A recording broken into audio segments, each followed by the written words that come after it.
లడక్ రాజధాని లేహ్లో తీవ్ర ఉద్రిక్తత తలెత్తింది. కేంద్రానికి వ్యతిరేకంగా విద్యార్థులు ఆందోళన చేపట్టారు.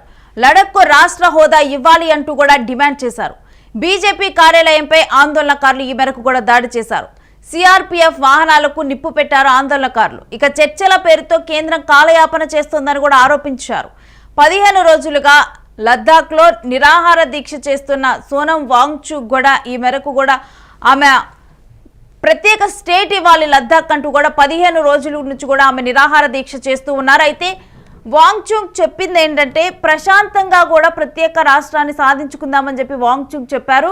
కానీ మొదటిసారి లద్దాఖ్లో ఈ విధంగా కూడా నిరసనలు అనేవి కూడా మనం చూస్తే కనుక నిరసనలు ఇక్కడ ఒక మంటలు అంటే ఒక ఉద్రిక్త పరిస్థితుల వాతావరణంలో లద్దాఖ్లో ఈరోజు నిరసనలు కొనసాగాయి. వాంగ్చుక్ 15 రోజులుగా నిరాహార దీక్ష చేస్తున్నారు. 21 రోజులు కూడా నిరాహార దీక్ష చేయాలని వాంగ్చుక్ అనుకున్నారు.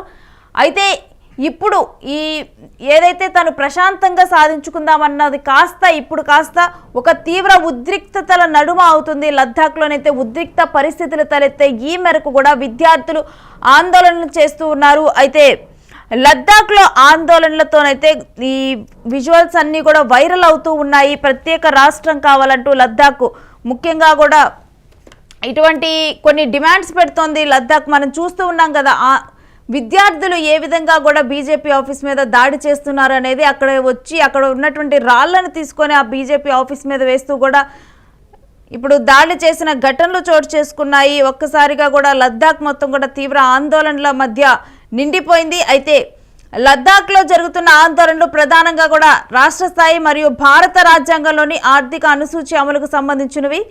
2019లో ఆర్టికల్ 370 రద్దు తర్వాత ఈ లడక్ అనేది కూడా యూనియన్ టెరిటరీగా మారిపోయింది. యూనియన్ టెరిటరీగా మారిపోయిన తర్వాత స్థానికులు తమ భూమి, ఉద్యోగాలు, సాంస్కృతిక గుర్తింపు మరియు పర్యావరణాన్ని రక్షించుకోవటానికి అదనపు రక్షణలు కావాలని కూడా ఇప్పుడు వారు డిమాండ్ వినిపిస్తూ ఉన్నారు. ఇలాంటి డిమాండ్లు గతంలో వినిపించారు. అయితే 80% వరకు కూడా స్థానికులకే అక్కడ ఉద్యోగాలు అంటూ కూడా ప్రకటన కూడా రావటం జరిగింది కేంద్ర ప్రభుత్వం నుంచి. అయినప్పటికీ కూడా ఇప్పుడున్న పరిస్థితులు యూనియన్ టెరిటరీలోకి మారిపోయిన తర్వాత ఇప్పుడున్న పరిస్థితులను బట్టి ఇంకా లద్దాఖ్ ప్రజల్లో ఒక భయం నెలకొని ఉంది. వాళ్ళ సంస్కృతి సాంప్రదాయాలు అనేవి నాశనం అయిపోతున్నాయి. మరొకటి ఏంటంటే ఇప్పుడు యూనియన్ టెరిటరీగా మారిన తర్వాత అక్కడ ఎవరైనా ల్యాండ్స్ కొనుక్కోవచ్చు. దీనివల్ల ఏంటంటే అక్కడ ట్రైబల్ ల్యాండ్స్ అనేవన్నీ కూడా ఆక్యుపై అయిపోతాయి. ఎవరైనా వాటిని ఆక్రమించుకుంటారు. ఎవరెవరో వచ్చి అక్కడ సెటిల్ అవుతారు. ఎవరెవరో అక్కడ ల్యాండ్స్ని కొనుక్కుంటారు. దీనివల్ల ఏంటంటే అక్కడ స్థానికత అనేది దెబ్బతింటుంది అనేది కూడా ఇప్పుడు అక్కడ ముఖ్యంగా కూడా భయం. ముఖ్యంగా మనం చూసుకుంటే కనుక గతంలో 1930 నుంచి కూడా మనం లద్దాఖ్లో అప్పుడు కూడా సపరేట్గా కావాలని చెప్పి అన్నారు. ఎందుకంటే లద్దాఖ్కి అప్పుడు కూడా అన్యాయం జరిగిందని కూడా లద్దాఖ్ పీపుల్ అక్కడ ఉన్న లద్దాఖ్ పీపుల్ నమ్ముతూ ఉంటారు. 60% వరకు కూడా లద్దాఖ్ భూమి ఉంది. అలాంటి భూమిలో ఇప్పుడు ఏంటంటే 60% అక్కడి నుంచే భూమి ఉన్నప్పటికీ కూడా వాళ్ళకి కేవలం 2% అక్కడ నిధులు కేటాయింపు జరిగింది అని చెప్పి కూడా వాళ్ళు ఎక్కువగా కూడా అందుకని చెప్పి కూడా 1930లో rooted for neglect unfair treatment Kashmir valley dominated అడ్మినిస్ట్రేషన్లో వాళ్ళకి అన్ఫెయిర్ ట్రీట్మెంట్ వచ్చిందని కూడా వాళ్ళు నమ్ముతూ ఉంటారు. ముఖ్యంగా కూడా లద్దాఖ్లో ఇక్కడ చూస్తే కనుక లేహ్లో బుద్ధిజము అదేవిధంగా ఇటు ముస్లిమ్స్ వీళ్ళిద్దరూ కూడా ఉంటారు. వీళ్ళ మధ్య కూడా కల్చరల్ డిఫరెన్సెస్ అనేవి కూడా ఉన్నాయి. వీటన్నిటి వల్ల కూడా అక్కడ ఏంటంటే ఇక్కడ లే డిస్ట్రిక్ట్ వర్సెస్ కూడా ముస్లిం మెజారిటీ కాశ్మీర్ వ్యాలీ అనేది కూడా ఒకటి ఉంటుంది. కాశ్మీర్ వ్యాలీలోనేమో ముస్లిం మెజారిటీ ఎక్కువగా ఉంటుంది. లే డిస్ట్రిక్ట్లోనేమో బుద్ధిజం ఎక్కువగా ఉంటుంది. ఇలా కల్చరల్ డిఫరెన్సెస్ కూడా ఉన్నాయి. ఇంకొకటి ఏంటంటే లద్దాఖ్లో compromises about 65% of the former state. జియోగ్రఫికల్గా చూసుకుంటే లద్దాఖ్లో 65% వరకు కూడా భూమి కాశ్మీర్లో ఉన్నటువంటి జమ్మూ కాశ్మీర్లో భూమి 65% లద్దాఖ్దే ఉంటుంది. కానీ ఇక్కడ ఏంటంటే పాపులేషన్ తక్కువ. అందుకనే స్టేట్ బడ్జెట్ 2% వరకే వీళ్ళకి అలొకేట్ అవుతుంది. సో ఆ పరిస్థితులు కూడా వీళ్ళు అంటే ఇక్కడ నుంచి ఎక్కువ ఆదాయ వనరులు మైనింగ్ కానీ ఇవన్నీ కూడా ఆదాయ వనరులు ఎక్కువ ఆ ప్రాంతంలో.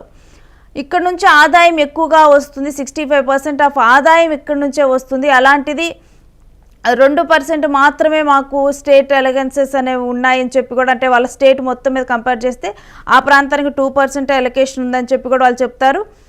సో ఇవన్నీ కూడా ఇప్పుడు ప్రజెంట్ ఏంటంటే వాళ్ళు సపరేట్ స్టేట్ కావాలని చెప్పి డిమాండ్ చేస్తూ ఉన్నారు. కేంద్రానికి వ్యతిరేకంగా కూడా విద్యార్థులు ఆందోళన చేపడుతూ ఉన్నారు. లద్దాఖ్కి రాష్ట్ర హోదా ఇవ్వాలి అని చెప్పి కూడా వాళ్ళందరూ డిమాండ్ వినిపిస్తూ ఉన్నారు. ఇప్పుడు కేంద్ర పాలిత ప్రాంతం లద్దాఖ్లోనైతే హై టెన్షన్ వాతావరణం నెలకొని ఉంది. సో మనం విజువల్స్లో కూడా చూస్తూ ఉన్నాం. విద్యార్థులందరూ కూడా అక్కడికి చేరుకోవడం జరిగింది. ఇంకా లద్దాఖ్లో ఉన్న పీపుల్ అందరూ కూడా లేహ్లోకి రావటం జరిగింది. లేహ్లో అందరూ కూడా నిరసనలు తెలుపుతున్నారు. శాంతియుతంగా కూడా వారందరూ కూర్చొని శాంతియుతంగా వాంగ్చుక్ తను 15 రోజులుగా కూడా అక్కడ నిరాహార దీక్ష చేస్తూ ఉన్నారు. నిరాహార దీక్ష చేస్తూ కూడా ప్రత్యేక రాష్ట్రం కావాలి అని చెప్పి కూడా కొన్ని డిమాండ్లు వినిపిస్తూ ఉన్నారు. అయితే ఈ పరిస్థితుల్లో ఒకసారి కూడా ఇప్పుడు హై టెన్షన్ వాతావరణం నెలకొని ఉంది. లద్దాఖ్కి పూర్తి రాష్ట్ర హోదా కల్పించాలని కూడా పెద్ద ఎత్తున విద్యార్థులు డిమాండ్ చేస్తూ కూడా రోడ్ల మీదకి వచ్చి ఆందోళనకు దిగారు. కేంద్ర ప్రభుత్వానికి వ్యతిరేకంగా కూడా వీరందరూ నినాదాలు చేస్తూ ఉన్నారు. లేహ్లోని బీజేపీ కార్యాలయంపై ఈ మేరకు కూడా దాడులు చేశారు. అక్కడ మొత్తం కూడా చూస్తూ ఉన్నాం. దాడులు చేసి కూడా ఇక శాంతియుతంగా మొదలైన విద్యార్థుల ఆందోళన కాస్త హింసాత్మకంగా మారింది. దీంతో కూడా పోలీసులు పారామిలిటరీ బలగాలు కూడా అక్కడ రంగంలోకి దిగాయి. నిరసనకారులను అదుపులోకి తీసుకొచ్చే ప్రయత్నం చేశారు. ఈ క్రమంలో నిరసనకారులు పోలీసులకు మధ్య కూడా తీవ్ర వాగ్వాదం చోటు చేసుకుంది.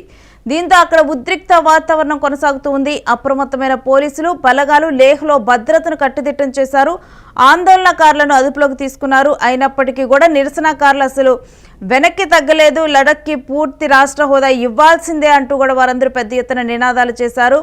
ఇక ప్రభుత్వ అవినీతి రాచరిక పోకడలకు వ్యతిరేకంగా ఇటీవల నేపాల్లో జెన్జెడ్ యువత పెద్ద ఎత్తున ఆందోళనకు దిగిన విషయం మనందరికీ కూడా తెలిసిందే. అక్కడ కూడా యువతే ఆందోళనకు దిగారు.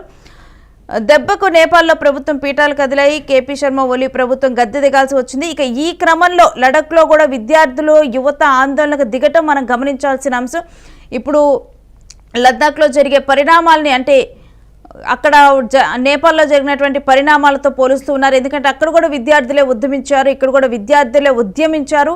అక్కడ వాళ్ళు కావాల్సింది సాధించుకున్నారు, ఇక్కడ కూడా విద్యార్థులు మరి వాళ్ళకి కావాల్సింది సాధించుకుంటారా, లద్దాఖ్కి ఇటు ప్రత్యేక రాష్ట్ర హోదా సాధించుకుంటారా అనేది కూడా డెఫినెట్గా కూడా ఇప్పుడు హింసాత్మకంగా మారింది. మరొకటి ఏంటంటే వాంగ్చుక్ చెబుతుంది శాంతియుతంగా సాధించుకోవాలని చెప్తూ ఉన్నారు. 2019 అక్టోబర్ 31న జమ్మూ కాశ్మీర్ రాష్ట్రం నుంచి లడఖ్ను వేరు చేసి ఒక స్వతంత్ర కేంద్ర పాలిత ప్రాంతంగా ఏర్పాటు చేసింది కేంద్ర ప్రభుత్వం.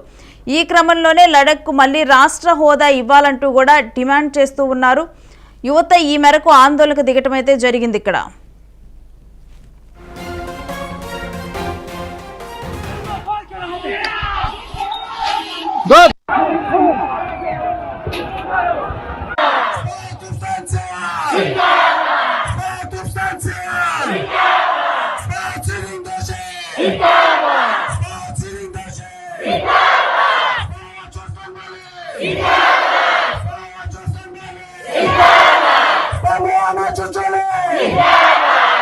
Vamos a